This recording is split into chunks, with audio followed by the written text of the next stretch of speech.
story we have been following throughout the past 2 days surrounds the superstar herself, Caitlin Clark, the WNBA star, the Indiana Fever star, Caitlin Clark. She's going to miss all the action on the court. Caitlin Clark gets hurt, and guess what? Your demand vanishes because people ain't going to pay up to see these athletes that are ungrateful that their sport's growing. People aren't paying up for that. And we are here, right here. The tickets for this game, for this All-Star game, they've dropped by 50%. In what was expected to be a monumental weekend for the WNBA, the 2025 All-Star event in Indianapolis descended into chaos following the sudden injury of its biggest star, Caitlin Clark. The event had been marketed for months as her coronation, a once-in-a-generation hometown celebration for the most talked-about player in women's basketball. The city of Indianapolis embraced the occasion, dedicating a massive 34-story banner of Clark on the JW Marriott, the largest of its kind in the hotel's history. When you come to Indianapolis, look, this is what everybody's been talking about. This right here, Caitlin Clark, the banner right there on the JW Marriott. It is 34 stories banner, unbelievable. Is the largest banner ever on the JW Marriott. You may think about the bracket. Remember back in the NCAA tournament back in 2021? Yeah, it's bigger than that as well. 113,000 square feet. It is unbelievable. And you see what it says, from downtown in my town. No doubt, this is something that is grabbing everyone's attention. And who else better to be on that than the star herself, Caitlin Clark? Indianapolis spent months preparing for what they thought would be the biggest WNBA weekend in history. The city put up a replica all-star basketball court at the airport. Local businesses stocked, bearing the phrase, "From downtown in my town." Fans, businesses, and media flocked to the city expecting sold-out events and record-breaking attendance. Really unfortunate that Caitlin Clark missed it. The crowd would have been exploding. The crowd would have been exploding. The arena would have been exploding. Oh man.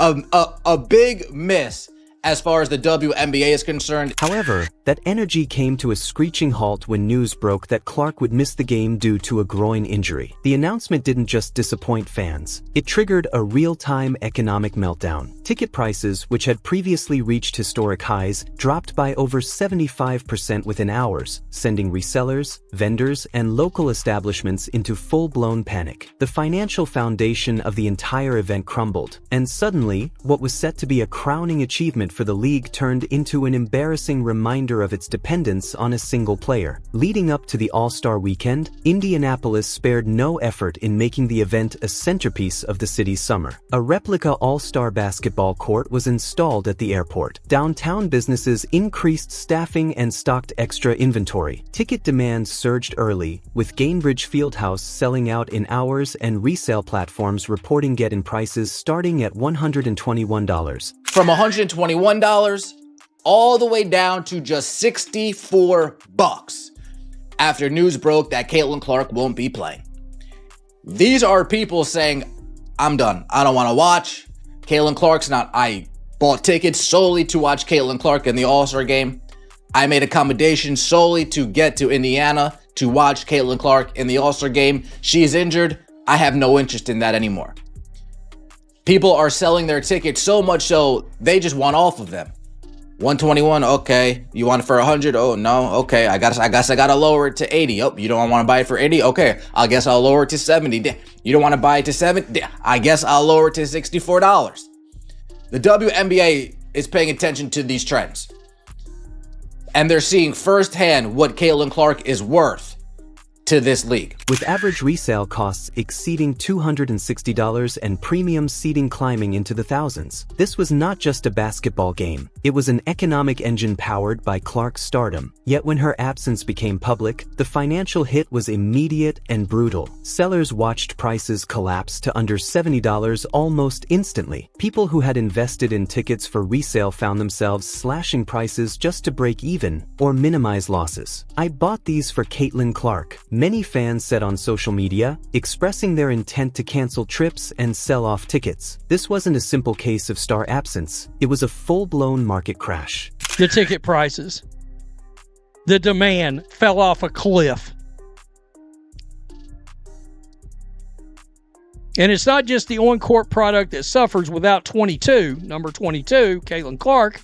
The entire weekend's economic opportunities have felt the fallout. For the first time, the WNBA was experiencing in real time what a single player's absence could do not just to a box office, but to an entire city's economy. What happened in the ticket market mirrored a much wider collapse across Indianapolis. Local restaurants that had bulked up staff were now seeing cancellations. Hotel bookings dropped. Street vendors with stacks of all-star merchandise were now stuck with unsellable inventory. Even Gainbridge Fieldhouse, the pride of Indiana basketball and the Fever's home court, was staring down its first unsold game in nearly 2 years. The contrast was impossible to ignore.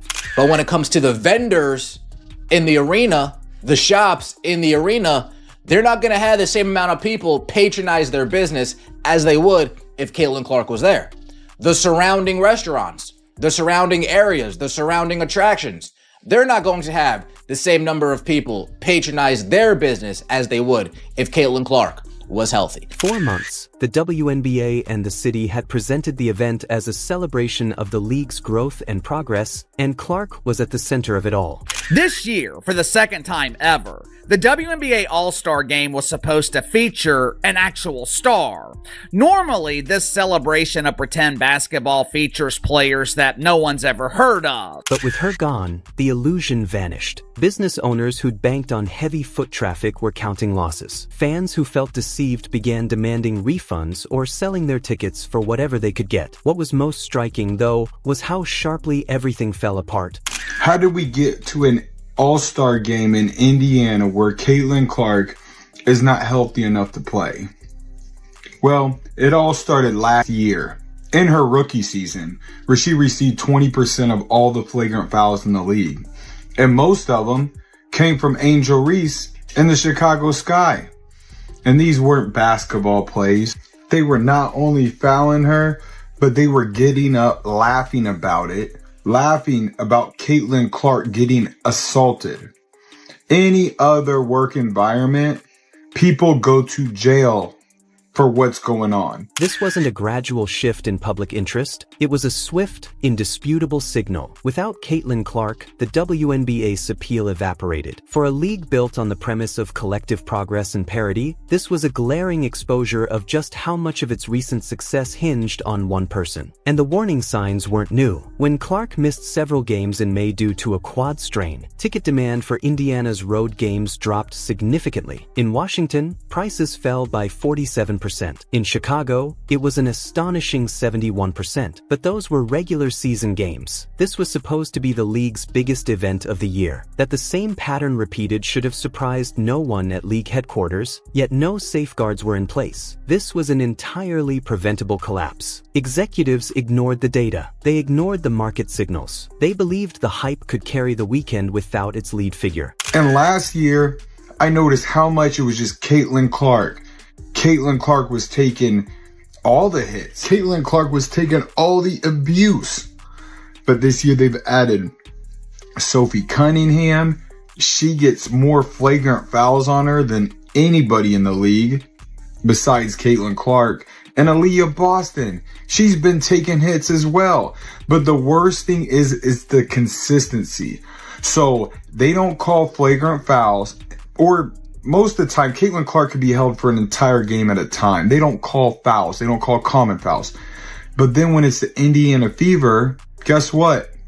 Touch foul here, touch foul here. They call absolutely nothing. But fans didn't buy it, literally. In fact, the absence of contingency planning made the fallout even more glaring. The WNBA gambled that its all-star showcase could stand on its own and lost. The lack of preparation only confirmed what many insiders already suspected. The WNBA's leadership was more focused on public optics than practical sustainability. I actually had that injury 2006, and listen, I was heavily taped around my thigh, around my glute, just trying to make sure there was enough pressure to hold that groin. And the hard part is that the groin is sort of an area that you can't just touch and go, it hurts right here. You feel it deep. You have to get a lot of deep treatment, whether it's ice and heat and rest. Well, can Caitlin Clark. She can't find a lot of rest right now because she's mid-season. But I think that injury is really tough because it lingers. No matter how much medicine you take, you can feel fine. You get back out there, one move, one change of direction, and boom, you're right back feeling that same type of pain. So it's going to be a tough injury that she's going to have to manage. How long did it take you to recover from? To be honest, Tracy, I play tennis and I can still feel that injury linger because I don't know that it ever really goes away. You just learn to manage and play with it, which The root cause of Clark's injury and the entire chain reaction that followed can be traced back to the league's officiating crisis. From the start of her rookie season, Clark was subjected to an alarming level of physical play. Opponents discovered they could rough her up without consequence. Grabs, shoves, and off-ball contact when ignored. 20% of all flagrant fouls in the league were directed at her, an absurd figure for any player, let alone a rookie. The message was clear: targeting Caitlin Clark was fair game. And that message came from the top through silence and inaction. The referee's unwillingness to make basic foul calls encouraged a culture of physical escalation. Angel Reese, among others, became notorious for delivering non-basketball hits and laughing about it. Yet there was no deterrent, no suspensions, no league intervention. Fans saw it, commentators saw it, coaches saw it, but the people who could stop it, the referees and league leadership, did nothing. That decision ultimately cost the WNBA its star and millions in event revenue. Play against Breanna Stewart, she goes to the line 14 times. Asia Wilson goes to the line 13 times. And Aaliyah Boston can't play 20 minutes in a game without being on the bench in foul trouble. That's another problem that we're dealing with. But like I said, this year, it's not just Caitlin Clark. If you wear that Indiana Fever jersey, consider it done. The refs are not going to be fair, and they are going to cheat and do whatever it takes to do what the higher-ups say. What made the situation even harder to swallow was the blatant double standard in officiating. While Clark took brutal hits with no calls, other players received far more lenient treatment. Aya Wilson and Breanna Stewart regularly went to the line more than a dozen times per game. Meanwhile, Indiana's players couldn't stay on the court. I mean, you're going to mess around and a large, massive group of fans are going to be like, enough is enough. We've never had to see anything like it in sports, but you don't see these other leagues going around talking crazy about their fan bases all the time like this league does. It's continuous. They're running their mouth about the people that are paying money to see them. You don't have other jobs where people walk up. You're in a public job that's in front of the world. Sophie Cunningham and Aaliyah Boston were routinely whistled for marginal contact. Coach Stephanie White had been vocal about this imbalance all season, pointing out how Clark was officiated differently from anyone else. So, of course, that is what everybody notices, right? After the meeting, the WWE style meeting in the back of the arena, right? As the heels are all meeting together, Breanna Stewart and Sabrina and Sandy Barndello, basically the Liberty, and of course, the recruiting into the Four Horsemen.